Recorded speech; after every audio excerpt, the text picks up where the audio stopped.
ഒരുപക്ഷെ നമ്മൾ ഹോമോസാപ്പിയൻസിനും അതുപോലെ വംശനാശം സംഭവിച്ചേക്കാം. പക്ഷെ അങ്ങനെ സംഭവിച്ചു കഴിഞ്ഞാൽ മറ്റ് മറ്റ് ജീവജാലങ്ങൾക്കൊന്നും വലിയ കുഴപ്പമുണ്ടാവില്ല. കാരണം ആ ജീവജാതികൾ അല്ലെ നമ്മൾ നിലവിലുള്ള ജീവജാതികളിൽ 99.9999% നിലനിൽക്കുന്നത് മനുഷ്യനെ ആശ്രയിച്ചല്ല. മനുഷ്യനെ ആശ്രയിച്ച് മാത്രം വിരലിൽ എണ്ണാവുന്ന ജീവജാതികൾ മാത്രമേ നിലനിൽക്കുന്നുള്ളെന്ന് നമ്മുടെ ജൈവവൈവിധ്യത്തിൻ്റെ പിതാവ് എന്നറിയപ്പെടുന്ന ഇയോ വിൽസൺ പറയുന്നുണ്ട്. പ്രത്യേകിച്ച് നമ്മുടെ തലയിലും ശരീരത്തിലുള്ള 2 പാനുകൾ പ്രത്യേകിച്ച് നമുക്ക് എടുത്തു പറയാൻ പറ്റും. അതുകൊണ്ട് മനുഷ്യൻ്റെ തിരോധാനത്തോടു കൂടി ഇവിടെ മറ്റ് ജീവജാതികൾക്കൊന്നും ഒരു കുഴപ്പമുണ്ടല്ലോ, നമ്മൾ തിരോഭവിച്ചു എന്നേ ഉണ്ടാവും. കൺസർവേഷൻ എന്ന് പറയുന്നത് യഥാർത്ഥത്തിൽ ഇതിൻ്റെ ഈ നമ്മുടെ ഒരു ഗ്രൂപ്പിൻ്റെ ഒരു രാഷ്ട്രീയമായിട്ടും പറയാം. നമ്മുടെ ഈ വാക്ക് വിത്ത് വി സി ആയാലും യഥാർത്ഥത്തിൽ എല്ലാ പരിസ്ഥിതി ഗ്രൂപ്പുകളുടെയും പ്രധാനപ്പെട്ട ഒരു രാഷ്ട്രീയമായിട്ട് വരേണ്ടത് കൺസർവേഷൻ്റെ രാഷ്ട്രീയമാണ്, പരിരക്ഷണത്തിൻ്റെ രാഷ്ട്രീയമാണ്.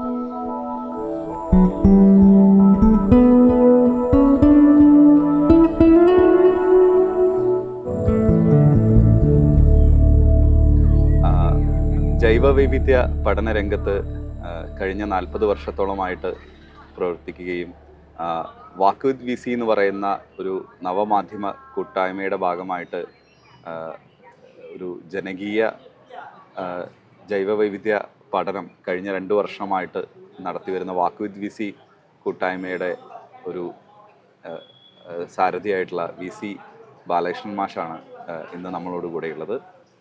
സ്വാഗതം വി സി. നമസ്കാരം. വാക്ക് വിത്ത് വി സി കൂട്ടായ്മ പ്രവർത്തനം തുടങ്ങിയിട്ട് 2 വർഷം പിന്നിടുകയാണല്ലോ.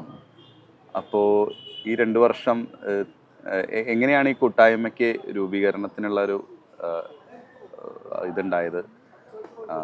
ഈ 2 വർഷം തിരിഞ്ഞു നോക്കുമ്പോൾ എന്താണ് അതിൽ തോന്നുന്നത്? അതായത് വാക്ക് വിത്ത് വി സി കൂട്ടായ്മ യഥാർത്ഥത്തിൽ വളരെ യാദൃച്ഛികമായി സംഭവിച്ചൊരു കാര്യമാണ്. ഞാനും മറ്റ് പല സുഹൃത്തുക്കളും പലപ്പോഴും ഈ ശങ്കൽക്കുന്നുകളിലുള്ള ജൈവവൈവിധ്യത്തെക്കുറിച്ച് പഠിക്കുന്നതിന്, ചെടികളെയും ജീവജാലങ്ങളെയൊക്കെ കുറിച്ച് പഠിക്കുന്നതിന് വേണ്ടി കുന്നുകളിൽ പലപ്പോഴും പോകാറുണ്ട്. പലപ്പോഴും അത് കൂട്ടമായിട്ടല്ല പോകാറുള്ളത്. അപ്പോൾ ഒരു പ്രാവശ്യം ചീമേനിയിലുള്ള എൻ്റെ ഒരു സുഹൃത്ത് രേഖ ആ ചീമേനി ഭാഗത്ത് മാഷ് വരുന്നുണ്ടെങ്കിൽ നല്ലതായിരുന്നു എന്ന് പറഞ്ഞിട്ട് വിളിച്ചിട്ടുണ്ട്. അപ്പോൾ ഞാനൊരു ജൂലൈ 3 എന്നുള്ളൊരു ഡേറ്റ് കൊടുത്തിട്ട് അന്ന് വരാമെന്ന് പറഞ്ഞു. അപ്പോൾ അങ്ങനെയാണ് വേറെ ആരെങ്കിലും വരുന്നുണ്ടെങ്കിൽ ഒന്നിച്ച് വന്നോട്ടെ എന്ന് വിചാരിച്ചിട്ട് ഫേസ്ബുക്കിൽ പോസ്റ്റ് ഇട്ടതാണ്. അപ്പോൾ അന്ന് ആ ഫേസ്ബുക്ക് പോസ്റ്റ് കണ്ടിട്ട് 17ഓളം പേര് എൻ്റെ കൂടെ ചേർന്നു. അന്ന് നമ്മൾ അവിടുത്തെ ജൈവവൈവിധ്യം, അവിടെയുള്ള പ്രത്യേകിച്ച് നമ്മളെ ചില ജീവജാതികളൊക്കെ ആ ഭാഗത്ത് മാത്രമുള്ള ചില ചെങ്കൽ പാറപ്പരപ്പുകളിലുള്ള ചില ചെടികളൊക്കെ ഉണ്ട്. അപ്പോൾ അതിനെപ്പറ്റിയൊക്കെ നോക്കാനും പഠിക്കാനും അതുപോലെ ഫോട്ടോ എടുക്കാനും ഒക്കെ ഉള്ള ധാരണയിൽ പോയതായിരുന്നു. അപ്പോൾ യാദൃച്ഛികമായിട്ട് അങ്ങനെ ഈ ഒരു നടത്തം സംഭവിച്ച സമയത്ത് എനിക്ക് തോന്നിയ ഒരു ഐഡിയ ആണ്. പണ്ട് സൈലൻറ്റ് വാലിയിൽ ഇതുപോലെ പെയ്ഡ് ക്യാമ്പുകൾ നടത്താറുണ്ടായിരുന്നു, വാക്ക് വിത്ത് മാസ്റ്റേഴ്സ് എന്ന് പറഞ്ഞിട്ട്. അപ്പോൾ അതിൻ്റെ ഒരു ചുവട് പിടിച്ചിട്ട് ഇങ്ങനെ പെട്ടെന്ന് എനിക്ക് തോന്നുന്ന ഐഡിയ അങ്ങനെ ഒരു പേരിട്ടാലോ എന്നുള്ള ധാരണയിലാണ് വാക്ക് വിത്ത് വി സി എന്നുള്ള ഒരു ഗ്രൂപ്പ് അങ്ങനെ ഫോം ചെയ്തു വരുന്നത്. പിന്നീട് അത് ആ വർഷം മിക്കവാറും ഒരു 10-13ഓളം ഇതുപോലുള്ള ജൈവവൈവിധ്യ പഠന നടത്തങ്ങൾ നടത്താൻ പറ്റിയിട്ടുണ്ടായിരുന്നു. ഈ പരിപാടിയിലൂടെ ഉദ്ദേശിക്കുന്ന, ലക്ഷ്യം വെക്കുന്ന കാര്യങ്ങൾ എന്തൊക്കെയാണ്? അത് നമ്മുടെ ജൈവവൈവിധ്യത്തെക്കുറിച്ചും അതുപോലെ പരിരക്ഷണത്തെക്കുറിച്ചും ആളുകൾക്ക് ഒരുപാട് തെറ്റായ ധാരണകളുണ്ട്. അതിൽ പ്രധാനമായി നമ്മൾ പറയേണ്ട ഒരു കാര്യം എന്ന് പറയുന്നത്, ഭൂമിയിൽ ജീവൻ നിലനിൽക്കുന്നത് ഒരുപാട് ജീവജാതികൾ, നമ്മളെ ശാസ്ത്രം ഡിസ്ക്രൈബ് ചെയ്തിരിക്കുന്ന 18 ലക്ഷത്തോളം ജീവജാതികൾ അല്ലെങ്കിൽ അതിൽ കൂടുതൽ കോടി ദശലക്ഷക്കണക്കിന് ജീവജാതികളുണ്ട്. ഈ ദശലക്ഷക്കണക്കിന് ജീവജാതികളുടെ ഒരു ഇൻറ്ററാക്ഷൻ നടന്നുകൊണ്ടിരിക്കുന്നുണ്ട്. അതോടൊപ്പം തന്നെ ജീവജാതികളും അവയുടെ പരിസ്ഥിതിയും തമ്മിൽ അല്ലെങ്കിൽ അവയുടെ സ്വാഭാവികമായ ചുറ്റുപാടും തമ്മിലും ഇൻറ്ററാക്ഷൻ നടക്കുന്നുണ്ട്. ഈ 2 തരത്തിലുള്ള ഇൻറ്ററാക്ഷൻ നടക്കുന്നതുകൊണ്ടാണ് ഭൂമിയിൽ ജീവൻ നിലനിൽക്കുന്നത്. ഇത് വളരെ വ്യക്തമായിട്ട് റേച്ചൽ കാഴ്സൺ അവരുടെ സൈലന്റ് സ്പ്രിംഗ് എന്ന പുസ്തകത്തിൽ കൃത്യമായിട്ട് പറഞ്ഞു വെക്കുന്നുണ്ട്. അതായത് the history of life on the earth has been the history of the interaction between living things and it's environment എന്ന്. അത് വളരെ കൃത്യമായിട്ട് നമുക്ക് പറയാൻ പറ്റുന്നുണ്ട്. പ്രത്യേകിച്ച് നമ്മൾ ഈ കമ്മ്യൂണിസ്റ്റ് മാനിഫെസ്റ്റോ തുടങ്ങുന്നത് ഏകദേശം ഈ ഒരു സ്റ്റൈലിലാണ്. നാളിതുവരെ നിലനിന്ന് വരുന്ന സമുദായങ്ങളുടെ ചരിത്രം വർഗ്ഗസമരത്തിൻ്റെ ചരിത്രമാണ് എന്ന് പറയുന്നത്. ഏതാണ്ട് ആ ഒരു രീതിയിൽ തന്നെയാണ് റേച്ചൽ കഴ്സൺ ഈ ഒരു കാര്യം പറഞ്ഞു വെച്ചിരിക്കുന്നത്. അപ്പോൾ നമുക്ക് ഓരോ ജീവജാതികളും നമ്മളും തമ്മിലുള്ള ഇൻറ്ററാക്ഷൻ, അല്ലെ നമ്മളും തമ്മിലുള്ള ബന്ധം എങ്ങനെയാണ് നിൽക്കുന്നത്, എങ്ങനെയാണ് ഹോമോസാപ്പിയൻസ് എന്ന് പറയുന്ന ജീവിവർഗം ഇവിടെ നിലനിൽക്കുന്നത്. നമുക്ക് സ്വതന്ത്രമായിട്ട് ഒരിക്കലും നിലനിൽക്കാൻ പറ്റില്ല. ഒരുപക്ഷെ ഇഒ വിൽസണിലൊക്കെ പറഞ്ഞിരുന്നത് പോലെ നമ്മൾ കഴിഞ്ഞ കുറേ വർഷമായിട്ട് കഴിഞ്ഞ കുറേ ഒരു 5ഓളം കൂട്ടവംശനാശങ്ങൾ സംഭവിച്ചിട്ടുണ്ട്. ആ കൂട്ടവംശനാശങ്ങൾക്ക് സംഭവിച്ചതിന് ശേഷം ഡൈനോസോറുകളുടെ മാസ് എക്സ്റ്റൻഷൻ നടന്നതിന് ശേഷമാണ് ശരിക്ക് പ്രൈമേറ്റ് വർഗത്തിലുള്ള ജീവജാലങ്ങൾക്ക് ഭൂമിയിൽ ഇവോൾവ് ചെയ്ത് വരാനുള്ള സാഹചര്യം ഉണ്ടായിരിക്കുന്നത്. അതോടൊപ്പം തന്നെ നമുക്ക് ഇപ്പം ഭക്ഷണത്തിന് വേണ്ടി ഭക്ഷണം ഉണ്ടാക്കാനുള്ള ടെക്നോളജി സസ്യങ്ങൾക്ക് മാത്രമേ ഉള്ളൂ. അപ്പോൾ സസ്യങ്ങളെ നിലനിൽക്കേണ്ടതുണ്ട്. സസ്യങ്ങളെ നിലനിൽക്കണമെങ്കിൽ പ്രത്യേകിച്ച് സപുഷ്പി സസ്യങ്ങളാണ് കൂടുതലുള്ളത്. 2,75,000-ഓളം സപുഷ്പി സസ്യങ്ങൾ ലോകത്തുണ്ടെന്നാണ് കണക്കാക്കിയത്. അപ്പോൾ ഈ സപുഷ്പി സസ്യങ്ങൾ നിലനിൽക്കണമെങ്കിൽ അവർക്ക് വിത്തുണ്ടാകണം, അടുത്ത തലമുറയുണ്ടാകണം. അപ്പോൾ വിത്തുണ്ടാകാനൊക്കെ സഹായിക്കുന്നത് പോളിനേറ്റേഴ്സ് ആയിരിക്കുന്ന ജീവജാതികളാണ്. വലിയ പോളിനേറ്റേഴ്സ് കൊണ്ട് ഇപ്പം ചേമ്പ് പോലുള്ള സാധനങ്ങളിലൊക്കെ അങ്ങനെയുള്ള പരാഗണം നടത്തുന്നത്. അതിൽ ഏറ്റവും കൂടുതൽ ഏറ്റവും നമുക്ക് മോസ്റ്റ് എഫിഷ്യൻറ്റ് പോളിനേറ്റേഴ്സ് എന്ന് പറയാവുന്നത് തേനീച്ചകളാണ്. അപ്പോൾ ഇങ്ങനെയുള്ള എല്ലാ ജീവജാതികളും, തേനീച്ചകൾ മാത്രമല്ല, കുറച്ച് ഉദാഹരണം പറഞ്ഞതേ ഉള്ളൂ. അപ്പോൾ ഇങ്ങനെയുള്ള ഒരുപാട് ജീവജാതികൾ തമ്മിലുള്ള ഒരു ഇൻട്രാക്ഷൻ നടക്കുന്നുണ്ട്. അതുകൊണ്ടാണ് സസ്യങ്ങളായാലും അതുമായി ബന്ധപ്പെട്ട ഒരുപാട് ജീവജാതികൾ നിലനിൽക്കുന്നത്. അതുകൊണ്ടാണ് മനുഷ്യന് നിലനിൽക്കാൻ പറ്റുന്നത്. അതിൽ തന്നെ പറയേണ്ട ഒരു ഘടകം എന്ന് പറയുന്നത് ഈ ഒരുപാട് കൂട്ടവംശനാശം സംഭവിച്ചതായിട്ട് പറഞ്ഞല്ലോ. അപ്പോൾ ഈ വംശനാശം സംഭവിച്ചതുപോലെ ഒരുപക്ഷെ നമ്മൾ ഹോമോസാപ്പിയൻസിനും അതുപോലെ വംശനാശം സംഭവിച്ചേക്കാം. പക്ഷെ അങ്ങനെ സംഭവിച്ചു കഴിഞ്ഞാൽ മറ്റ് ജീവജാലങ്ങൾക്കൊന്നും വലിയ കുഴപ്പമുണ്ടാവില്ല. കാരണം ആ ജീവജാതികൾ നമ്മൾ നിലവിലുള്ള ജീവജാതികളിൽ 99.9999% നിലനിൽക്കുന്നത് മനുഷ്യനെ ആശ്രയിച്ചല്ല. മനുഷ്യനെ ആശ്രയിച്ച് മാത്രം വിരലിൽ എണ്ണാവുന്ന ജീവജാതികൾ മാത്രമേ നിലനിൽക്കുന്നുള്ളെന്ന് നമ്മുടെ ജൈവവൈവിധ്യത്തിൻ്റെ പിതാവ് എന്നറിയപ്പെടുന്ന ഇഒ വിൽസൺ പറയുന്നുണ്ട്. പ്രത്യേകിച്ച് നമ്മുടെ തലയിലും ശരീരത്തിലുള്ള 2 പാനുകൾ പ്രത്യേകിച്ച് നമുക്ക് എടുത്തു പറയാൻ പറ്റും. ഈ 2 ബോഡി ലോസും ഹെഡ് ലോസും, ഈ 2 ജീവജാതികൾ മാത്രമേ യഥാർത്ഥത്തിൽ മനുഷ്യനെ ആശ്രയിച്ച് നിലനിൽക്കുന്നുള്ളൂ. അതുകൊണ്ട് മനുഷ്യൻ്റെ തിരോധാനത്തോടു കൂടി ഇവിടെ മറ്റ് ജീവജാതികൾക്കൊന്നും ഒരു കുഴപ്പമുണ്ടല്ലോ, നമ്മൾ തിരോഭവിച്ചു എന്നേ ഉണ്ടാവുള്ളൂ. അതെ. ഈ ഒരു കാര്യം ശ്രദ്ധിച്ച് വേണം നമ്മൾ ഇത്തരം കാര്യങ്ങളെക്കുറിച്ച് പഠിക്കുന്നത്. ഇത്തരത്തിൽ ജൈവ വൈവിധ്യം ഒരു ജനപങ്കാളിത്തത്തോട് കൂടിയിട്ട് മോണിറ്റർ ചെയ്യുന്നതിൻ്റെ അതിൻ്റെ ഒരു പ്രാധാന്യം അല്ലെങ്കിൽ അതിൻ്റെ ഒരു ആവശ്യകത എന്തായിരിക്കും? അതായത് 92-ലെ ഉച്ചകോടിക്ക് ശേഷമാണ് ജൈവ വൈവിധ്യ സംരക്ഷണത്തെക്കുറിച്ചുള്ള നിയമങ്ങളൊക്കെ ലോകവ്യാപകമായി പല നാടുകളിലും പല രാജ്യങ്ങളിലും ഉണ്ടായി വരുന്നത്. ഇന്ത്യയിൽ തന്നെ ഇത്തരം പ്രവർത്തനത്തിൻ്റെ ഭാഗമായിട്ട് 1996-97 കാലഘട്ടത്തിൽ വന്ദന ശിവയുടെ നവധാന്യ എന്ന് പറയുന്ന ട്രസ്റ്റ് മുൻകൈ എടുത്തുകൊണ്ട് അത് ഫണ്ട് ചെയ്തുകൊണ്ട് നമ്മൾ കണ്ണൂർ ജില്ലയിൽ ഇന്ത്യയിൽ ആദ്യമായിട്ട് പട്ടുവം എന്ന് പറയുന്ന ഗ്രാമത്തിൽ ജനകീയ ജൈവ വൈവിധ്യ പ്രമാണപത്രം പ്രഖ്യാപനം നടക്കേണ്ടത്. ഏപ്രിൽ 97 ഏപ്രിൽ 7, 8, 9 അതിൻ്റെ പ്രോഗ്രാം നടന്നത്. 9-നായിരുന്നു അതിൻ്റെ പ്രഖ്യാപനം ഉണ്ടായിരുന്നു. ഞാനതിൽ പങ്കെടുത്ത ആളാണ്. ഒരു മാസത്തിലധികം ഏകദേശം 1 കൊല്ലത്തോളം അവിടെയുള്ള പല ഫീൽഡ് പഠനങ്ങളിലൊക്കെ പങ്കെടുക്കുകയും അവിടുത്തെ ചിത്രശലഭങ്ങളുടെയൊക്കെ ഒരു ചെക്ക് ലിസ്റ്റ് ഉണ്ടാക്കുകയും ചെയ്തിട്ടുണ്ടായിരുന്നു അന്നത്തെ ഒരു പരിമിതമായ നമ്മുടെ ഒരു ഫീൽഡ് എക്സ്പീരിയൻസ് വെച്ചിട്ട്. അപ്പോൾ ഈ ജൈവവൈവിധ്യത്തിൻ്റെ പ്രാധാന്യം ജൈവവൈവിധ്യ സംരക്ഷണം എന്ന് പറയുന്നത് തീർച്ചയായിട്ടും ജനങ്ങളിലേക്ക് എത്തിച്ചേരേണ്ട ഒരു വിഷയമാണ്. കാരണം നമ്മളെ ജനങ്ങൾക്ക് അറിയില്ല. ഇപ്പോൾ ഒരു പാവൽ എന്ന് പറയുന്ന ഒരു സംഗതി എടുത്താൽ പാവലിന് പെൺപൂവുണ്ടാകുന്ന സമയത്ത് അതിനെ ആക്രമിക്കുന്ന പ്രാണികളെ ചെറുക്കാൻ വേണ്ടി കടലാസ് കൊണ്ടൊരു കവർ ചെയ്ത് കൊടുക്കണം എന്ന് ആരോ പറഞ്ഞു. അപ്പോൾ അതിൻ്റെ കാര്യം ഉൾക്കൊള്ളാത്ത ചില ആളുകൾ എന്ത് ചെയ്യുന്ന വെച്ചാൽ ഈ പൂവ് വിരിയുന്നതിന് മുമ്പേ, അതായത് പരാഗണം നടക്കുന്നതിന് മുമ്പേ ഇതിന് ഈ കൊട്ടയിട്ട് കൊടുത്തു. പലരും അങ്ങനെ ചെയ്തിട്ടുണ്ടായിരുന്നു. അപ്പോൾ അതിന് പരാഗണം നടക്കില്ല, കായ് ഉണ്ടാവില്ല.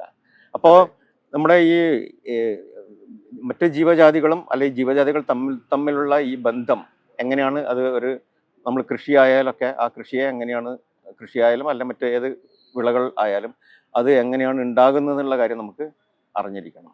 അപ്പോൾ ജൈവവൈവിധ്യം നിലവിൽ ഉണ്ടായാൽ മാത്രമേ മനുഷ്യൻ നിൽക്കൂ. അതിന് ഏറ്റവും നല്ല ഉദാഹരണമായിട്ട് ഞാൻ പലപ്പോഴും പറയാറുള്ളത്, ഏറ്റവും കൂടുതൽ ജൈവവൈവിധ്യം നിലനിൽക്കുന്ന ട്രോപ്പിക്കൽ റീജിയനിലാണ് ഏറ്റവും കൂടുതൽ മനുഷ്യർക്കും നിലനിൽക്കാൻ പറ്റിയ സാഹചര്യമുള്ളത്.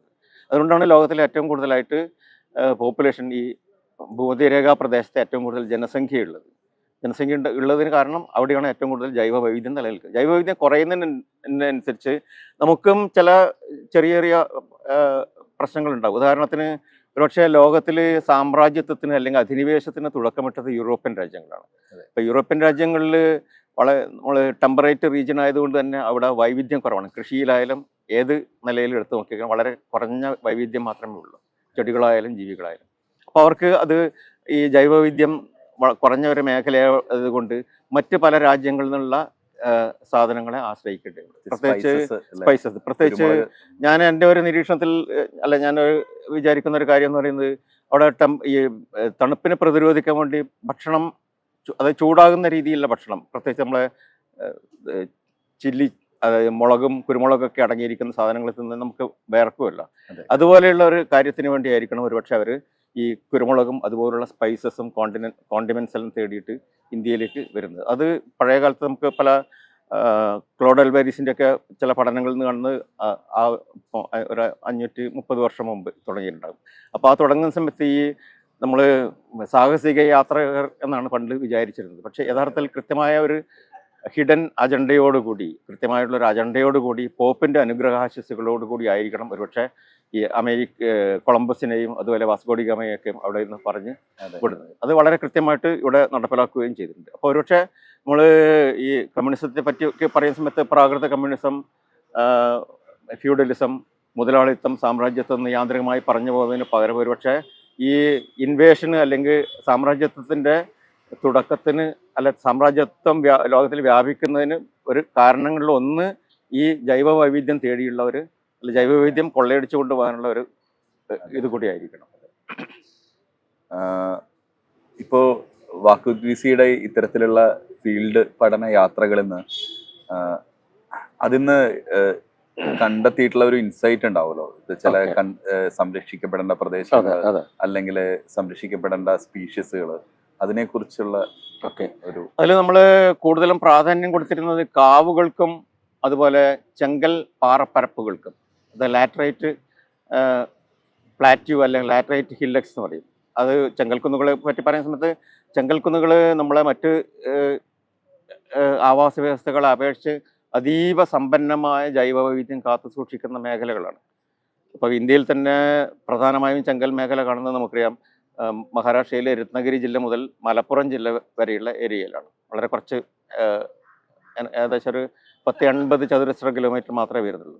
അതിൽ പെട്ട ഒരു മേഖലയാണ് കേരളം എന്ന് പറയുന്നത്, അല്ലെങ്കിൽ കൊങ്കൺ മുതൽ ഇങ്ങോട്ടുള്ള മേഖല എന്ന് പറയുന്നത്. അപ്പോൾ ചെങ്കൽക്കുന്നുകൾ, ചെങ്കൽ പാറപ്പരപ്പുകളിലാണ് ഒരുപാട് ജൈവവൈവിധ്യം നിലനിൽക്കുന്നത്. അതോടൊപ്പം തന്നെ നമ്മുടെ ചെങ്കൽ പാറപ്പരപ്പുകളെക്കുറിച്ചുള്ള പഠനങ്ങൾ പറയുന്നത് ജൈവവൈവിധ്യ പഠനം മാത്രമല്ല, അതിൻ്റെ ബാക്കി ഈ ഹൈഡ്രോളജിയുമായി ബന്ധപ്പെട്ട അല്ലെങ്കിൽ ജലസംഭരണ ശേഷിയുമായി ബന്ധപ്പെട്ട പഠനങ്ങൾ കാണിക്കുന്നത് ഏറ്റവും കൂടുതൽ വെള്ളം ശേഖരിച്ച് വെക്കാനുള്ള ശേഷി ചെങ്കൽക്കുന്നുകൾക്കുണ്ടെന്നാണ്. അതുകൊണ്ടാണ് പലപ്പോഴും ആളുകൾ പറയാറുള്ളത്, അതായത് കുന്നുകളാണ് നാടിൻ്റെ ജലസംഭരണി എന്ന് പറയുന്നത്. അപ്പം മാടായിപ്പാറ എടുത്ത് നോക്കിക്കഴിഞ്ഞാൽ അവിടുത്തെ വെള്ളം സംഭരിച്ചു വെക്കുന്നതിനെ കുറിച്ചൊക്കെ നമ്മളൊരു ചെറിയൊരു പഠനം നടത്തിയിട്ടായിരുന്നു. ഏകദേശം 270 കോടി ലിറ്ററോളം വെള്ളമാണ് ഈ 3.5 ചതുരശ്ര കിലോമീറ്റർ വിസ്തൃതിയുള്ള മാടായിപ്പാറ സംഭരിച്ചു വെക്കുന്നത്. അപ്പോൾ മാടായിപ്പാറ അത് നീക്കം ചെയ്യണം. മാടായിപ്പാറ മാത്രമല്ല, ഇതുപോലുള്ള കുന്നുകൾ നീക്കം ചെയ്യപ്പെടുന്നത് ആ കുന്നുകൾ സംഭരിച്ചു വെക്കുന്ന വെള്ളം നമുക്ക് നഷ്ടപ്പെടുകയാണ് ചെയ്തത്. അപ്പോൾ അത് ഈ കുന്നുകൾ ചെയ്യുന്ന അല്ലെ കുന്നുകൾ എന്ന് പറയുന്ന ഒരു എക്കോസിസ്റ്റം ചെയ്യുന്ന നിരവധി അല്ലെങ്കിൽ ഒട്ടേറെ സേവനങ്ങളിൽ ഒന്നും മാത്രമാണ്. അത് ഓരോ എക്കോസിസ്റ്റത്തിനും അതിൻ്റെ ഒരു സേവനങ്ങളുടെ മൂല്യം കണക്കാക്കാറുണ്ട് നമ്മളിപ്പം. അത് UN-ൻ്റെ നേതൃത്വത്തിലുള്ള ഏജൻസി, മില്ലീനിയം അസസ്മെൻറ്റ് ഏജൻസി എന്ന് പറയുന്ന ശാസ്ത്ര സംഘമാണ് ഈ എക്കോസിസ്റ്റം സർവീസ് വാല്യൂ കണക്കാക്കിയിരിക്കുന്നത്. അത് പ്രകാരം എനിക്ക് തോന്നുന്നത് ഇപ്പോഴത്തെ ഒരു വയലെടുക്കുകയാണെങ്കിൽ വയലിൻ്റെ എക്കോസിസ്റ്റം സർവീസ് എന്ന് പറയുന്നത് 1 ഹെക്ടറിന് ഏകദേശം 1 കോടി രൂപയോളം വരുന്നതാണ് കണക്കാക്കിയത്. ഇപ്പോഴതിന് അടുത്ത കാലത്തായിട്ട് ചില വനവകുപ്പിലെ ചില റേഞ്ച് ഓഫീസർമാരൊക്കെ അത്തരം പഠനങ്ങൾ, ശാസ്ത്രീയമായ പഠനങ്ങൾ നടത്തിയിട്ട് പറയുന്നത് 1 ഹെക്ടർ വനം 1 കോടിയിലധികം, 1 കോടിയോ 2 കോടിയോ ഓർമ്മയില്ല, ഏകദേശം 1 കോടിയിലധികം രൂപയ്ക്ക് സമാനമായ സേവനം ചെയ്യുന്നുണ്ട്. അതായത് 1 ഹെക്ടർ കാടിൻ്റെ അല്ലെങ്കിൽ നിത്യഹരിത വനത്തിൻ്റെ എക്കോസിസ്റ്റം സർവീസ് വാല്യൂ എന്ന് പറയുന്നത് ഒരുപക്ഷെ ആവാസ വ്യവസ്ഥ സേവന മൂല്യം എന്ന് പറയുന്നത് 1 കോടിയിലധികം രൂപയാണ്. അപ്പോൾ ഇങ്ങനെയുള്ള കാര്യങ്ങൾ നമ്മൾ ആളുകളിലേക്ക് എത്തിക്കേണ്ടത്. ഒരു കുന്ന് ഇടിച്ചു കഴിഞ്ഞാൽ കുന്ന് ചിലപ്പോൾ ചെങ്കല്ല് എടുക്കേണ്ടി വരും. പക്ഷേ അതിനൊക്കെ ഒരു പരിമിതി നിശ്ചയിച്ചുകൊണ്ട് ഇത്തരം ആവാസ വ്യവസ്ഥകൾ സംരക്ഷിക്കേണ്ടത് അത്യാവശ്യമാണ്. എങ്കിൽ മാത്രമേ നമുക്ക് നിലനിൽക്കാൻ പറ്റുകയുള്ളൂ. നമ്മളും എല്ലാവരും മനുഷ്യൻ്റെ നിലനിൽപ്പ് തന്നെയാണ് ഏറ്റവും പ്രാധാന്യത്തോടു കൂടി പറയുന്നത്. അപ്പോൾ മനുഷ്യൻ്റെ നിലനിൽപ്പിന് വേണ്ടി നമുക്ക് നിലനിൽക്കണമെങ്കിൽ ഇത്തരം കാര്യങ്ങൾ നമ്മൾ മനസ്സിലാക്കേണ്ടതുണ്ട്. ജൈവവൈവിധ്യ സംരക്ഷണം എന്നുള്ള ഒരു പരിപാടി വരുന്നത് തന്നെ ഈ ഒരു രീതിയിലാണ്. അപ്പോൾ ഈ ഒരു ജൈവവൈവിധ്യ സംരക്ഷണത്തിൻ്റെ പ്രാധാന്യം അല്ലെങ്കിൽ ഇത്തരം പ്രധാനപ്പെട്ട ആവാസ വ്യവസ്ഥകളിൽ കാണുന്ന ജൈവവൈവിധ്യത്തെക്കുറിച്ച് പഠിക്കേണ്ടതുണ്ട്. അത്തരം പഠനങ്ങൾ നടത്തണമെങ്കിൽ നമ്മൾ ഫീൽഡ് പഠനങ്ങൾ തന്നെ വേണം. പുസ്തകം നോക്കിയിട്ട് നമുക്ക് പഠിക്കാൻ പറ്റില്ല. പുസ്തകത്തിൽ പറഞ്ഞ പോലെ ആയിരിക്കില്ല പലപ്പോഴും കാര്യങ്ങൾ കിടക്കുന്നുണ്ടാവുക. അപ്പോൾ ഇങ്ങനെ നേരിട്ട് ഇത്തരം പഠനങ്ങളിൽ താല്പര്യമുള്ള ആളുകൾ ഒരു സ്ഥലത്ത് കൂടുകയും അവിടെ നമ്മൾ ഇപ്പോഴത്തെ പുതിയ ടെക്നോളജി അനുസരിച്ച് ഇപ്പം ഒരു മൊബൈൽ ഉപയോഗിച്ചും ഫോട്ടോ എടുക്കാൻ പറ്റും. അവിടുത്തെ ജൈവവൈവിധ്യം വളരെ പെട്ടെന്ന് തന്നെ ഒരു വലിയ ഭാഗം ജൈവവൈവിധ്യം നമ്മൾ ബയോബ്ലിറ്റ്സ് ചെയ്യുന്നത് പോലെ കൃത്യമായിട്ടുള്ള ഒരു പരിധി വരെയെങ്കിലും വളരെ പ്രാഥമികമായ രീതിയിൽ അല്ലെങ്കിൽ ബേസിക് ആയിട്ടുള്ള രീതിയിൽ അസസ് ചെയ്യാൻ പറ്റും. അപ്പോൾ ആ അസസ് ചെയ്യുന്നതിൻ്റെ വെളിച്ചത്തിൽ നമുക്ക് അവിടെ എന്തൊക്കെ ജൈവവൈവിധ്യം ഉണ്ട്, അതിൻ്റെ പ്രാധാന്യം എന്താണ്. ഇപ്പോൾ ചില ജീവജാതികളെ നോക്കിക്കഴിഞ്ഞാൽ അത് വന്യജീവി നിയമത്തിൻ്റെ ഷെഡ്യൂൾ 1-ലും 2-ലൊക്കെ പെട്ടതായിരിക്കും. അതുപോലെ ചെടികളെ നോക്കിക്കഴിഞ്ഞാൽ RET പ്ലാന്റ്സ് എന്ന് പറയും, റയർ എൻഡമിക് ആൻഡ് ത്രെറ്റൻഡ്, അത് വംശനാശ ഭീഷണി നേരിടുന്നതും നമ്മുടെ ഈ പശ്ചിമഘട്ട മേഖലയിൽ അല്ലെങ്കിൽ കേരളത്തിൽ മാത്രം കണ്ടുവരുന്നതുമായ സസ്യങ്ങളായിരിക്കും. പുൽവർഗ്ഗ ചെടികൾ, പ്രത്യേകിച്ച് പുൽവർഗ്ഗ ചെടികൾ പലതും ഭൂരിഭാഗവും നമ്മുടെ കുന്നുകളിലുള്ള 10-60ഓളം 60-ൽ കൂടുതൽ പുൽവർഗ്ഗ ചെടികളിൽ എനിക്കൊന്ന് മാടായിപ്പാറയിൽ നിന്ന് മാത്രം തന്നെ ഒരു 30-ലധികം ഗ്രാസ് സ്പീഷീസ് ഉണ്ട്.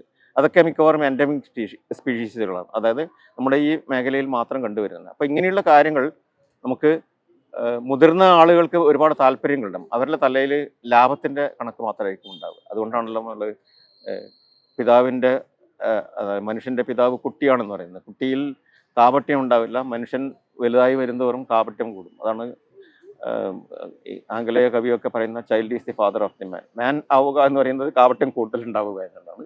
അപ്പോൾ കാപട്യം കുറഞ്ഞ കുട്ടികളിലേക്ക് ഇത്തരം കുട്ടികളിലേക്ക് മാത്രമല്ല, കുട്ടികളുടെ മനസ്സിലുള്ള പഠിക്കാൻ താല്പര്യമുള്ള മുതിർന്ന ആളുകളിലേക്ക് ഇത്തരം കാര്യങ്ങൾ നമുക്ക് എത്തിക്കാൻ പറ്റും. അങ്ങനെ നമ്മുടെ ഈ കൺസർവേഷൻ എന്ന് പറയുന്ന ഒരു രീതിയിലേക്ക് ഈ ഒരു പഠനത്തെ മാറ്റിയെടുക്കേണ്ടതുണ്ട്. കൺസർവേഷൻ എന്ന് പറയുന്നത് യഥാർത്ഥത്തിൽ ഇതിൻ്റെ നമ്മുടെ ഒരു ഗ്രൂപ്പിൻ്റെ ഒരു രാഷ്ട്രീയമായിട്ടും പറയാം. നമ്മുടെ ഈ വാക്ക് വിത്ത് VC ആയാലും യഥാർത്ഥത്തിൽ എല്ലാ പരിസ്ഥിതി ഗ്രൂപ്പുകളുടെയും പ്രധാനപ്പെട്ട ഒരു രാഷ്ട്രീയമായിട്ട് വരേണ്ടത് കൺസർവേഷൻ്റെ രാഷ്ട്രീയമാണ്, പരിരക്ഷണത്തിൻ്റെ രാഷ്ട്രീയമാണ്. ഈ പരിരക്ഷണത്തിൻ്റെ കാര്യങ്ങളൊക്കെ ഒരുപക്ഷെ പഴയ കാലത്തധികം അങ്ങനെ ഉന്നയിക്കപ്പെട്ടിരുന്നില്ല. ഒരുപക്ഷെ കേരളത്തിൽ തന്നെയുള്ള നമ്മുടെയൊക്കെ പരിസ്ഥിതി ആചാര്യൻ എന്ന് വിശേഷിപ്പിക്കാവുന്ന പ്രൊഫസർ ജോൺസിയാണ് ഈ കൺസർവേഷൻ എന്ന ആശയം നമ്മളിലൊക്കെ എത്തിച്ചതിനുള്ള പ്രധാനപ്പെട്ട വ്യക്തി. കൺസർവേഷനെ പറ്റി പറയുന്ന സമയത്ത് ആളുകൾ അധികം ശ്രദ്ധിക്കാതെ പോകുന്ന ഒരു കാര്യമാണ്, കൺസർവേഷൻ യൂറോപ്യൻ രാജ്യങ്ങളിലാണ് തുടങ്ങിയതെന്നുള്ള നിലയിൽ. പരിസ്ഥിതി മലിനീകരണവും ഒക്കെ നമുക്കറിയാം വ്യവസായവൽക്കരണത്തിൻ്റെ ഭാഗമായിട്ടാണ് ഈ രീതിയിലുള്ള മലിനീകരണം ആരംഭിക്കുന്നത്. അതുകൊണ്ട് തീർച്ചയായിട്ടും അമേരിക്ക അല്ലെങ്കിൽ യൂറോപ്പ് പോലുള്ള നാടുകളിലാണ് ഈ പരിസ്ഥിതിയെക്കുറിച്ചുള്ള ഒരുപക്ഷെ ചിലപ്പോൾ കാൽപ്പനികമായിരിക്കാം അന്നത്തെ കാലത്തിൻ്റെ ഒരു പ്രത്യേകത കൊണ്ട്. ഇപ്പം വേർഡ്സ്വർത്തിനെ പോലുള്ള ആളുകളൊക്കെ ഈ അവരുടെ ഇംഗ്ലണ്ടിൻ്റെ ഗ്രാമപ്രദേശങ്ങളിലൊക്കെ ഈ റെയിൽ റോഡ്സൊക്കെ വരുന്ന സമയത്ത് അതിനെതിരായിട്ടുള്ള നിലപാട് എടുത്തിട്ടുണ്ടായിരുന്നു. അത് ചില ആൾക്കാർ ഇപ്പം കളിയാക്കാറുണ്ട്. അപ്പം അതുപോലെ തന്നെ മറ്റ് പല ആൾക്കാരും നമ്മളെ ഈ നഗരം മടുത്തിട്ട് എന്നുള്ള നിലയിൽ ഒരു കുറച്ച് കാൽപ്പനികതയൊക്കെ ഉണ്ടായിരിക്കാം. അപ്പം അങ്ങനെയുള്ള സംഗതികൾ. പക്ഷെ അതേ സമയത്ത് തന്നെ ഈ ഇപ്പം 1960കളുടെ അവസാനത്തിലാണ് ഇത്തരം കാര്യങ്ങൾക്ക്, വിഭവങ്ങൾക്കും വികസനത്തിനും പരിമിതി ഉണ്ട് എന്നുള്ള കുറച്ച് ശാസ്ത്രജ്ഞന്മാർ മനസ്സിലാക്കുന്നത്. അതിൻ്റെ ഭാഗമായിട്ടാണ് ക്ലബ് ഓഫ് റോം പോലുള്ള കൂട്ടായ്മകൾ മുൻകൈ എടുത്തുകൊണ്ട് ലിമിറ്റ്സ് ടു ഗ്രോത്ത് എന്നൊക്കെയുള്ള പുസ്തകങ്ങൾ വരുന്നത്. അതിനുശേഷമാണ് ഇത്തരം വിഭവങ്ങൾക്ക് പരിമിതിയുണ്ട്, അല്ലെ ലോകത്തിൽ വികസനത്തിന് പരിമിതിയുണ്ട് എന്നുള്ള ഒരു പരിസ്ഥിതിയുടെ കാഴ്ചപ്പാടൊക്കെ കുറച്ചും കൂടി വ്യാപകമായിട്ട്. അതോടൊപ്പം തന്നെ റേച്ചൽ കാർസൻ്റെ സൈലന്റ് സ്പ്രിംഗ് എന്നുള്ള പുസ്തകം.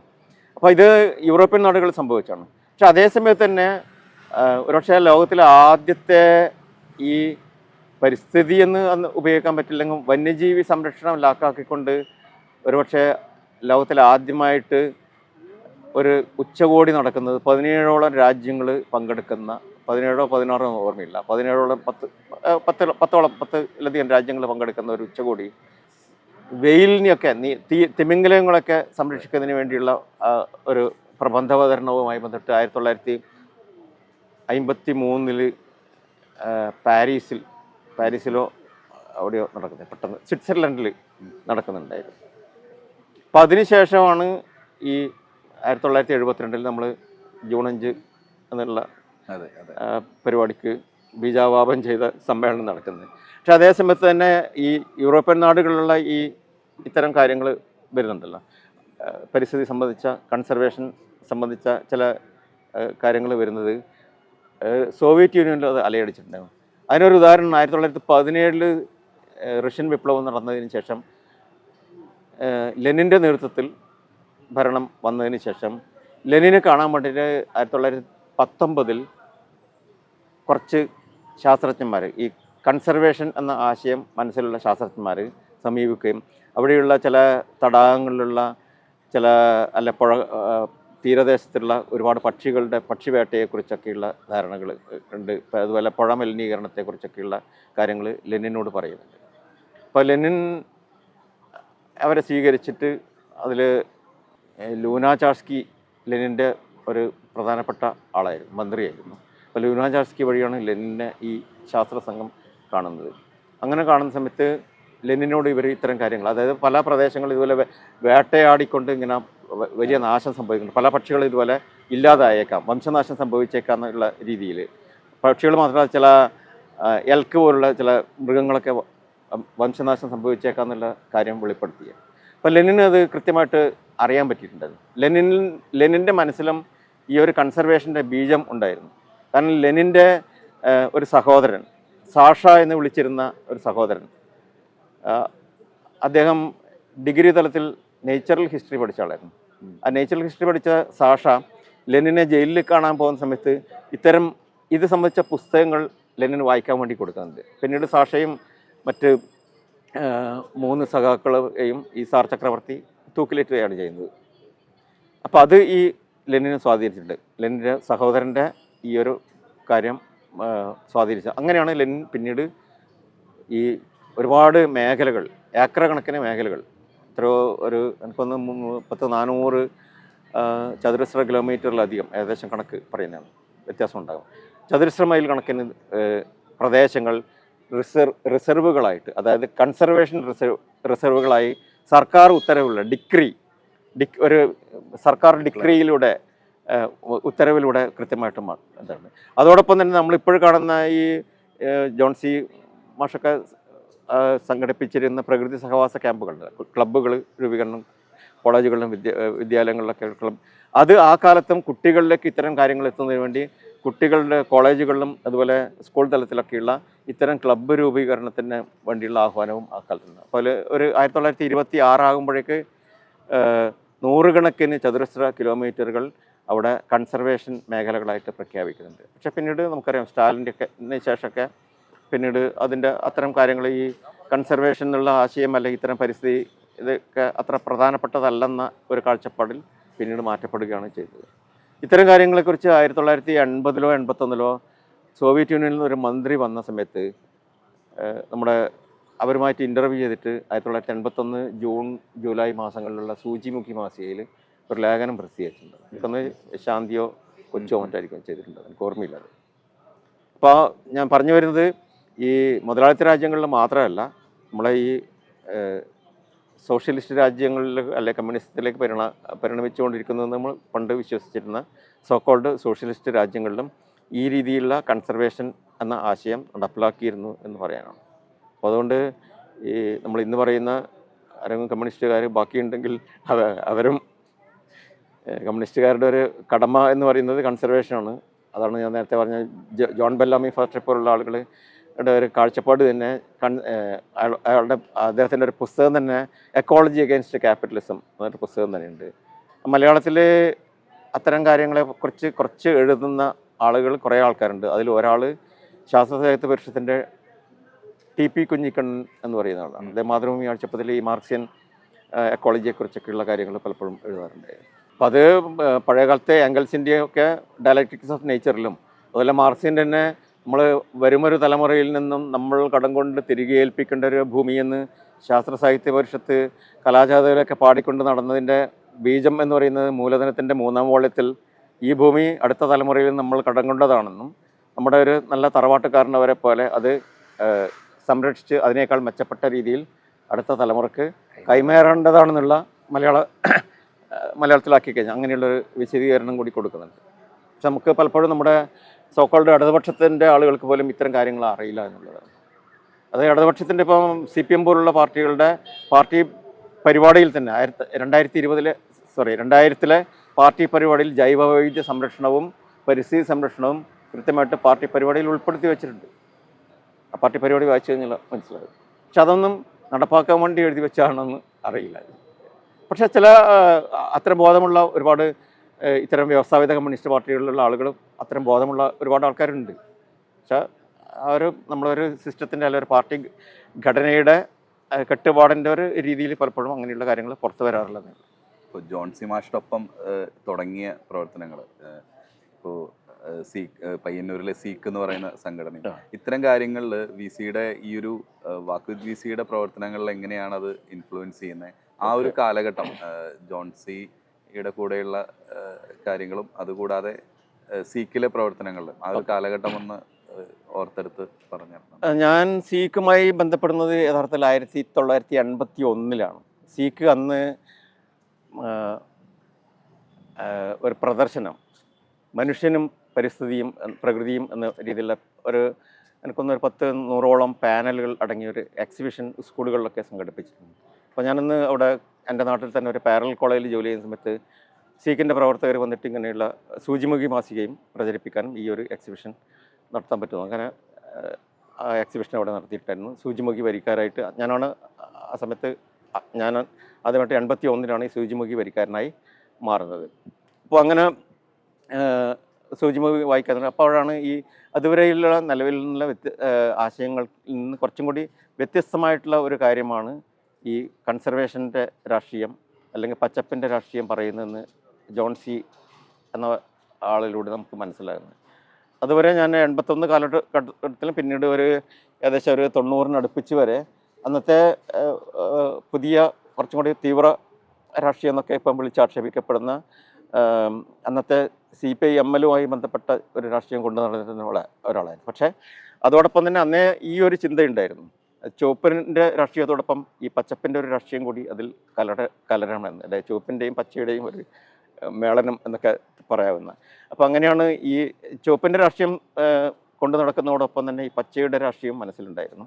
പക്ഷെ അന്ന് കൃത്യമായ ഒരു ആക്റ്റീവായിട്ട് വന്നിരുന്നില്ല. പിന്നീട് 88-ലാണ് ജോൺസിയെ നേരിട്ട് കാണുന്നതും പിന്നീട് മറ്റ് പലരെയും പോലെ ജോൺസിയുമായിട്ട് വളരെ വളരെ അടുത്ത ഹൃദയബന്ധം അല്ലെ ആത്മബന്ധം അല്ലെ ഒരു സുഹൃത്ത് എന്ന നിലയിലുള്ള ബന്ധം സൂക്ഷിക്കാൻ പറ്റിയിട്ടുണ്ട്. ജോൺസിയുമായിട്ട് നമുക്ക് ഏറ്റവും പലപ്പോഴും ഇന്നലെയൊക്കെ നമ്മൾ പറഞ്ഞ പോലെ ജോൺസിയെ നമ്മൾ ജോൺസി സാറിനൊന്നും വിളിച്ചിരുന്നില്ല, അല്ല മാഷയെന്നും വിളിച്ചിരുന്നില്ല, ജോൺസി എന്ന് തന്നെയാണ് വിളിക്കാറുള്ളത്. അപ്പോൾ അങ്ങനെയാണ് ജോൺസി യഥാർത്ഥത്തിൽ സ്വാധീനിക്കുന്നത്. അപ്പോൾ അതിൻ്റെ ഒരു മണ്ണാണ് പയ്യന്നൂർ എന്ന് പറയുന്നത്. അത് തീർച്ചയായിട്ടും ഈ നമ്മുടെ ഇപ്പോഴുള്ള കാഴ്ചപ്പാട് രൂപപ്പെടുത്തിയെടുക്കുന്നതിലും അതുപോലെ ഈ കൺസർവേഷൻ എന്നുള്ള ഒരു ആശയം മുന്നോട്ട് കൊണ്ടുപോകുന്നതിനൊക്കെ സഹായിച്ചിട്ടുണ്ട്. അപ്പോൾ അതിൻ്റെ രാഷ്ട്രീയം ജോൺസി എന്ന വ്യക്തിക്ക് പല പ്രശ്നങ്ങളും ഉണ്ടാകുമായിരിക്കും. പക്ഷേ ജോൺസി ഉയർത്തിപ്പിടിച്ച കൺസർവേഷൻ എന്ന് പറയുന്ന രാഷ്ട്രീയം നമ്മൾ ഇനിയും മുന്നോട്ട് കൊണ്ടുപോകേണ്ടതുണ്ട്. അപ്പോൾ ആ ഒരു രാഷ്ട്രീയം, അതായത് കൺസർവേഷൻ്റെ രാഷ്ട്രീയം അല്ലെങ്കിൽ കൺസർവേഷൻ്റെ പ്രാധാന്യം, ജീവജാലങ്ങൾ തമ്മിലുള്ള ബന്ധത്തെപ്പറ്റി പഠനം നടത്തുക, അതെങ്ങനെയാണ് ജീവജാതികൾ ഒന്നായി ഇല്ലാണ്ടായി കഴിഞ്ഞാൽ മനുഷ്യൻ ഇല്ലാതാകുന്നത്, അങ്ങനെയുള്ള കാര്യങ്ങളാണ് കുട്ടികളിലേക്ക് എത്തേണ്ടത്. അതുകൊണ്ട് കഴിഞ്ഞ വർഷം നമ്മൾ 1-ാം വാർഷികം ആഘോഷിച്ച സമയത്ത് നടത്തിയ സമയത്ത് അന്ന് ഗ്രൂപ്പിലുണ്ടായിരുന്ന ഏകദേശം ഒരു 80ഓളം പേരുടെ ഫോട്ടോസാണ് ഈ ഒരു ബയോഡൈവേഴ്സിറ്റി ആളുകളിലേക്ക് എത്തിക്കാൻ വേണ്ടി ഒരു പ്രദർശനം ബയോഫീലിയ. ബയോഫീലിയ എന്ന പേരിൽ. ബയോഫീലിയ എന്നുള്ള നേരത്തെ ബയോഫീലിയ എന്നുള്ള ടേം തന്നെ ഇയോ വിൽസന്റെ ഒരു ടേമാണ്. നമ്മളെ ജീവജാതികളോട് എല്ലാ മനുഷ്യരിലും ഇൻബോൺ ആയിട്ട് തന്നെ എല്ലാ സഹജീവികളോട് ഒരു ഇൻറ്റിമസി, ലവ്, അഫെക്ഷൻ അല്ലെങ്കിൽ അതുപോലുള്ള ഒരു പറഞ്ഞറിയിക്കാൻ പറ്റാത്ത ഒരു ബന്ധം നമ്മൾ ഇൻബോൺ ആയിട്ടുണ്ട്. പക്ഷേ അത് പലപ്പോഴും നേരത്തെ പറഞ്ഞതുപോലെ നമ്മൾ മുതിർന്ന ആളാകും തോറും കാപട്യങ്ങളും മറ്റ് സ്വാർത്ഥ താല്പര്യങ്ങളും വരുന്നതോടുകൂടി ഈ ഒരു പ്രശ്നം അല്ലെങ്കിൽ ഈ ഒരു ബയോഫീലിയ എന്ന് പറയുന്ന ഒരു കാര്യം നമ്മളിൽ നിന്ന് അകന്നു പോവുകയാണ് ചെയ്യുന്നത്. അപ്പോൾ ഇത് കഴിഞ്ഞ വർഷം നടത്തിയതിൽ നിന്ന് വ്യത്യസ്തമായിട്ട് ഈ പ്രാവശ്യം ആലോചന വന്ന സമയത്ത് വളരെ യാദൃച്ഛികമായിട്ട് തന്നെ കുട്ടികളുടെ കുറച്ച് ആക്ടിവിറ്റീസ്, ചാലഞ്ചസ്, അതായത് മൺസൂൺ ചാലഞ്ച് എന്ന പേരിൽ നമ്മൾ തുമ്പികളെ നിരീക്ഷിക്കാനും അതിൻ്റെ ഫോട്ടോ എടുക്കാനും അത് ഐനേച്ചറലിസ്റ്റ് പോലുള്ള പോർട്ടലുകളിൽ അപ്ലോഡ് ചെയ്യാനുള്ള ഒരു കാര്യം കുട്ടികൾക്ക് നിർദ്ദേശിച്ചിരുന്നു. അതുപോലെ ആംഫീബിയൻ ചലഞ്ച്, അതുപോലെ നിശാശലഭവാരത്തോടനുബന്ധിച്ച് നിശാശലഭങ്ങളുടെ ഫോട്ടോ എടുക്കുകയും അത് അപ്ലോഡ് ചെയ്യുകയും അതിനെ ഐഡൻറ്റിഫൈ ചെയ്യുകയും ചെയ്യുക. അതിനു മുമ്പായിട്ട് തന്നെ ഏപ്രിൽ മെയ് മാസത്തിൽ കുട്ടികൾക്ക് വെക്കേഷൻ കാലത്ത് പ്രത്യേകം നമ്മളെപ്പോഴും ഈ മൊബൈൽ കൊണ്ട് കിടക്കുന്ന കുട്ടികളൊക്കെ ചീത്ത പറയാറാണ്. അപ്പോൾ മൊബൈൽ വളരെ മോശമായി ഉപയോഗിക്കുകയും ചെയ്യാം, നല്ലതായിട്ട് ഉപയോഗിക്കാം. അപ്പോൾ നല്ല രീതിയിൽ ഉപയോഗിക്കുന്ന രീതിയിൽ ഈ ബേർഡ് വാച്ചിങ് പ്രോഗ്രാം കൊടുത്തു. അത് അങ്ങനെയാണ് ഈ വളരെ യാദൃച്ഛികമായിട്ട് കുട്ടികളുടെ ഒരു ആക്ടിവിറ്റി ആയിട്ട് മാറുന്നത്. തീർച്ചയായിട്ടും മുതിർന്ന ആളുകളിലേക്കാളും നമുക്ക് പ്രതീക്ഷകൾ തീർച്ചയായിട്ടും കുട്ടികളിൽ തന്നെ, അല്ലെ പുതിയ തലമുറയിൽ തന്നെ. പുതിയ തലമുറയെപ്പറ്റി പലപ്പോഴും ആളുകൾ തെറ്റായിട്ട് പുതിയ തലമുറയൊന്നും ശരിയല്ല, അവരൊന്നും ഇനി നന്നാവില്ല എന്നുള്ള രീതിയിൽ, അല്ലെങ്കിൽ നമ്മളെ ഒരു പൊതുപരിപാടികൾ വെക്കുന്ന സമയത്ത് തലനിറച്ച ആളുകൾ മാത്രമേ പലപ്പോഴും കാണാറുള്ളൂ. പക്ഷേ നമ്മൾ തന്നെയാണ് അതിന് കാരണക്കാർ. അപ്പോൾ കുട്ടികളെ ഈ രീതിയിലുള്ള കുട്ടികളുടെ ഇത്തരം കാര്യങ്ങൾ കണ്ടെത്തിയിട്ട് കുട്ടികളുമായി നമ്മൾ അവരുമായിട്ടുള്ളൊരു മാനസിക അടുപ്പം സൂക്ഷിച്ചു കഴിഞ്ഞാൽ, അല്ലെങ്കിൽ കുട്ടികളുമായിട്ട് നമ്മളൊരു പ്രത്യേക രീതിയിലുള്ളൊരു സൗഹൃദം സ്ഥാപിച്ചു കഴിഞ്ഞാൽ തീർച്ചയായിട്ടും കുട്ടികളെ നമുക്ക് ഈ രീതിയിലേക്കുള്ള നല്ല, നമ്മൾ കണ്ണൂർ ഭാഷയിൽ പറഞ്ഞാൽ പിടിച്ചാൽ കിട്ടാത്ത ആളുകളായിട്ട് മാറ്റാൻ പറ്റും. അപ്പോൾ അതിന് ഉദാഹരണമാണ് നമ്മുടെ ഈ കൂട്ടായ്മയിൽ തന്നെയുള്ള അശ്വഘോഷ് എന്ന് പറഞ്ഞ കുട്ടി, അതുപോലെ ഓസ്റ്റിൻ, നിഹാരിക, അങ്ങനെയുള്ള ഒരുപാട് കുട്ടികളുണ്ട്. ചെറിയ അനൈന എന്ന് പറയുന്ന കുട്ടി, ചെറിയ കുട്ടി പ്രീ പ്രൈമറിയിലാണെങ്കിൽ പോലും അങ്ങനെ ഒരുപാട് കുട്ടികൾക്ക് ഇങ്ങനെയുള്ള കാര്യങ്ങൾ ചെയ്യാൻ പറ്റും. അവർക്ക് ചിലപ്പോൾ മൊബൈലിൽ ഫോട്ടോ എടുക്കാൻ പറ്റുന്ന പെയിൻറ്റിങ് ചെയ്യാൻ പറ്റും. അല്ലെങ്കിൽ നമ്മൾ ഒരു ഫീൽഡിൽ പോയി കഴിഞ്ഞാൽ ഒന്നുമില്ല, നമ്മൾ ഒരു വീട്ടുവളപ്പിൽ തന്നെ നമ്മുടെ ഒരു പഠനം ആരംഭിക്കാൻ പറ്റും. ഇത്തരം പഠനങ്ങൾ ചാരിറ്റി ബിഗൻസ് അറ്റ് ഹോം എന്ന് പറയുന്ന പോലെ വീട്ടിലുള്ള ഞാനൊക്കെ ഈ ഇത്തരം കാര്യങ്ങൾ സ്പൈഡേഴ്സിനെ കുറിച്ചും അല്ലെങ്കിൽ ചിത്രശലഭ പഠനകാലത്തൊക്കെ വീട്ടുപറമ്പിൽ വരുന്ന ചിത്രശലഭങ്ങളുടെ ഒരു പഠനമാണ്, അല്ലെങ്കിൽ ഏതൊക്കെ സാധനങ്ങളാണ് വരുന്നത് എന്നുള്ള രീതിയിലാണ് ഒരു പഠനം നടത്തിയത്. അതുതന്നെയാണ് പലപ്പോഴും ഇപ്പം സുരേഷ് ഇളമൺ പോലുള്ള ആളുകൾ, സുരേഷ് ഇളമണിൻ്റെ ഒരു മൈ ഹോം എന്ന് പറഞ്ഞ ഒരു ഫിലിമിൽ തന്നെ തുടങ്ങുന്നത് മകൻ ഇങ്ങനെ കാട്ടിൽ അച്ഛനോടൊപ്പം വരണം എന്ന് പറയുന്ന സമയത്ത് ആദ്യം നീ എന്നോടൊപ്പം കാട്ടിൽ വരുന്നതിന് മുമ്പ് ഈ പറമ്പിലുള്ള അല്ലെങ്കിൽ നമ്മുടെ വീട്ടുപറമ്പിലുള്ള ജീവജാതികളൊക്കെ അതിനെക്കുറിച്ചുള്ള നമ്മുടെ വീട്ടുപറമ്പിലുള്ള ബയോഡൈവേഴ്സിറ്റിയെക്കുറിച്ച് ആദ്യം മനസ്സിലാക്കുക എന്ന് പറഞ്ഞിട്ടുള്ള ഒരു ഫിലിം തുടങ്ങും. അത് ജൈവ വൈവിധ്യം അല്ലെങ്കിൽ ഇത്തരത്തിലുള്ള വൈൽഡ് ലൈഫ് എന്ന് പറഞ്ഞാൽ എല്ലാവരും വിചാരിക്കുന്നത് കാട്ടിലാണ് എന്നുള്ളതാണ്. അത് നമ്മൾ വന്യതയെക്കുറിച്ചുള്ള ഒരു തെറ്റായ ധാരണ. വന്യത എന്ന് പറഞ്ഞാൽ വിൽഡർനെസ് എന്നുള്ള വാക്കിന്റെ മലയാളം പറഞ്ഞു, അതായത് വനവുമായി ബന്ധപ്പെടണമെന്നില്ല. വനം ഒരു വന്യതയിൽ നിൽക്കുന്നതാണെങ്കിൽ കൂടി നമ്മൾ വന്യജീവികൾ എന്ന് പറയുന്ന സമയത്ത് നമ്മൾ പൊതുധാരണ പലപ്പോഴും നമ്മളെ ഇപ്പം എക്സിബിഷൻ കാണുമ്പോൾ ഇന്നലെ കണ്ട പല വൈൽഡ് ലൈഫ് ഫോട്ടോഗ്രാഫേഴ്സ് എന്ന് പറഞ്ഞാൽ അവർ പ്രധാനമായും ലക്ഷ്യമിടുന്നത് കടുവ അല്ല വലിയ മാമൽസിനെയും പിന്നെ ബേർഡ്സിനെയും മാത്രമാണ്. അപ്പോൾ അത് ആളുകൾക്ക് തെറ്റിദ്ധാരണയല്ല. വൈൽഡ് ലൈഫ് ഫോട്ടോഗ്രാഫർ എന്ന് പറഞ്ഞാൽ നിങ്ങൾ വലിയ സൂം ലെൻസ് അല്ലെങ്കിൽ അങ്ങനെയുള്ള വലിയ എക്യുപ്മെൻസ് എല്ലാം ഉപയോഗിച്ചിട്ടാണ് നമ്മൾ വൈൽഡ് ലൈഫിനെ പഠിക്കേണ്ടത്, അല്ലെങ്കിൽ വൈൽഡ് ലൈഫ് തന്നെ ഇത്തരം കാര്യങ്ങളാണ്. അതുകൊണ്ടാണ് ആളുകൾ ടഡോബയിലേക്കും അല്ലെങ്കിൽ കാനയിലേക്കും അല്ലെങ്കിൽ കബനിയിലേക്കും അല്ലെങ്കിൽ മറ്റ് സ്ഥലങ്ങളിലേക്കൊക്കെ പരത്പൂരൊക്കെ പോകുന്നത്. അതിന് പകരം നമ്മുടെ നാട്ടിൽ തന്നെയുള്ള വന്യജീവി അല്ലെങ്കിൽ ഈ ബയോഡൈവേഴ്സിറ്റിയെ കുറിച്ചുള്ള പഠനങ്ങൾ നടത്തുന്ന ചെറിയ ജീവജാലങ്ങളെക്കുറിച്ചുള്ള കാര്യങ്ങൾ നമ്മൾ പറയുന്നുണ്ട്. അതിന് ഒരു ഉദാഹരണം പറയുകയാണെങ്കിൽ നമ്മൾ പലപ്പോഴും വൈൽഡ് ലൈഫ് ഫോട്ടോഗ്രാഫേഴ്സ് ഈ രീതിയിലാണെങ്കിൽ കൂടി നമ്മൾ ചില അപൂർവമായിട്ടുള്ള ചില ഡോക്യുമെൻ്ററി സംവിധായകർ ഈ അതിന് വ്യത്യസ്തമായിട്ട് ഇവിടെയുള്ള ഈ നാട്ടിലുള്ള ജൈവവൈവിധ്യത്തിൻ്റെ സൂക്ഷ്മതലങ്ങൾ ഒപ്പിയെടുക്കുന്ന ചില ഫിലിമുകൾ നമ്മുടെ മുന്നിൽ തന്നെ. എൻ്റെ സുഹൃത്തായ ബാബു കാമ്പ്രത്തിൻ്റെ കാനം എന്ന് പറയുന്ന സിനിമ, അതുപോലെ തന്നെ മദർ ബേർഡ്, ഇതിലൊക്കെ ഇത്തരം കാര്യങ്ങളാണ്. സാധാരണ വൈൽഡ് ലൈഫ് ഫിലിംസ് ജയേഷ് പാടിച്ചാലിൻ്റെ പള്ളം. അപ്പോൾ ഇത്തരം കാര്യങ്ങളൊക്കെ അതിൻ്റെയൊക്കെ പിറകിൽ അല്ലെങ്കിൽ ഈ ബാബു കാമ്പ്രത്തായാലും അല്ലെങ്കിൽ ജയേഷ് പാടിച്ചായാലും അല്ലെങ്കിൽ നമ്മളെ കാവുണ്ണി ആയാലും ഇവരിലൊക്കെ ജോൺസിയുടെ ഒരു അംശമുണ്ട്. ജോൺസിയിൽ നിന്ന് ഉൾക്കൊണ്ട ഒരു പാഠം ഉൾക്കൊണ്ടുകൊണ്ട് അതുകൊണ്ടാണ് എനിക്ക് തോന്നുന്നത് അവർക്ക് ഇത്തരം ഈ ഒരു രീതിയിൽ ഇത്തരം ഫിലിംസ് മറ്റ് ആളുകളിൽ നിന്ന് വ്യത്യസ്തമായിട്ട് ഈ ഒരു കാര്യം ഇത്തരത്തിലുള്ള ഒരു ചിത്രം എടുക്കാൻ പറ്റുന്നത്. അല്ലെങ്കിൽ സാധാരണ വന്യജീവി ഫിലിം എന്ന് പറഞ്ഞാൽ ആനകളെക്കുറിച്ച്, കടുവകളെക്കുറിച്ച് അങ്ങനെയുള്ള സാധനങ്ങൾ പൊതുവെ ആളുകളുടെ മനസ്സിലുള്ളത്. അപ്പോൾ അതല്ല, വന്യജീവി എന്ന് പറഞ്ഞാൽ വന്യജീവി നിയമത്തിൻ്റെ തുടക്കത്തിൽ തന്നെ പറയുന്നത് വന്യജീവികൾ എന്ന് പറഞ്ഞാൽ മനുഷ്യൻ മരിക്കാത്തതോ വളർത്താത്തതോ ആയ എല്ലാ ജീവജാതികളും വന്യജീവികളാണെന്നാണ് പറയുക.